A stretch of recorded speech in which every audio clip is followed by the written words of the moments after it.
Good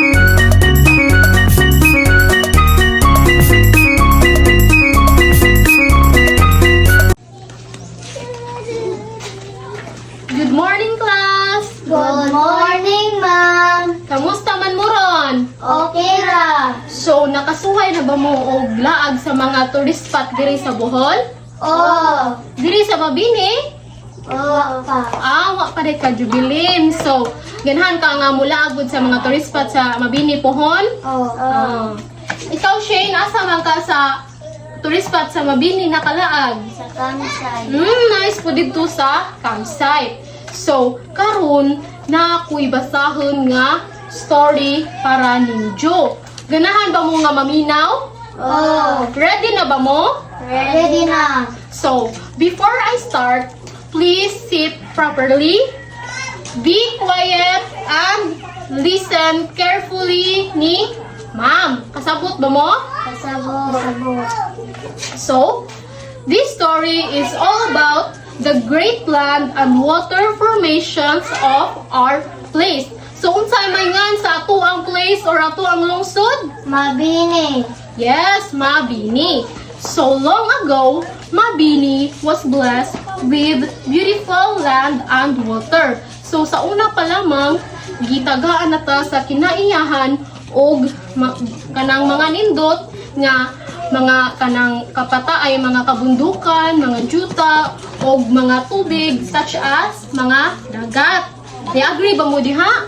Oh. So, these natural formations help our place grow and become special. One of the beautiful land formations in Mabini is the Naasog Cliff. So, naadto na ba mo sa Naasog Cliff? Wa pa. So, wa pa. So, money si Ja ang Naasog Cliff. Nindot na. Oh. So, and also the Marcelo Beach. Sa Marcelo Beach, nakaadto na mo? Wa pa. Wa pa. So, mao po ni siya ang Marcelo Beach. Kani silang duha, located ni sila sa Marcelo, Mabini, Bohol. The high cliff shows the strength of nature and the beach has clean sand and clear water. Many people visit this place to relax, enjoy the view, and take pictures. So, daghan pong mga turista mo adto. So, because of this, our place became more known. So, kadaghan mang mga turista mo adto, so daghan naggadjig nakadiscover sa katong ato ang tourist spot sa Marcelo. So, another amazing water formation is the Lumayag Sandbar in Baybayon. Kamo, nakaadto na mo sa Lumayag Sandbar sa Baybayon? Wa pa. Oh, wa pa. Pariha di ay mo ni Ma'am. Wala pa pud kaadto si Ma'am. So, mao ni siya ang Lumayag Sandbar sa Baybayon. Nindot, di ba? Oh. So, gusto ba pud mong makaadto puhon? Gusto. So, when the tide is low, white sand appears in the middle of the sea. So, maong gitawag si Diya nga sandbar kay kung mahunas ang dagat is didto makit-an ang sand nga naa sa tunga sa dagat. So, it looks like a long road made of sand. So, ang sand mura si Diya og kalsada nga taas, di ba? So, people walk, play, and enjoy the beauty of the ocean there. So, daghan pong mga turista mo adto kay syempre sandbar talagsaan na po na diri sa ato ang ana adto siya tunga sa dagat. Daghan pong mga turista mo adto. Kung nakita pod si Ma'am dito sa nakita pod si Ma'am sa Facebook nga i-post ang Lumayag Sandbar.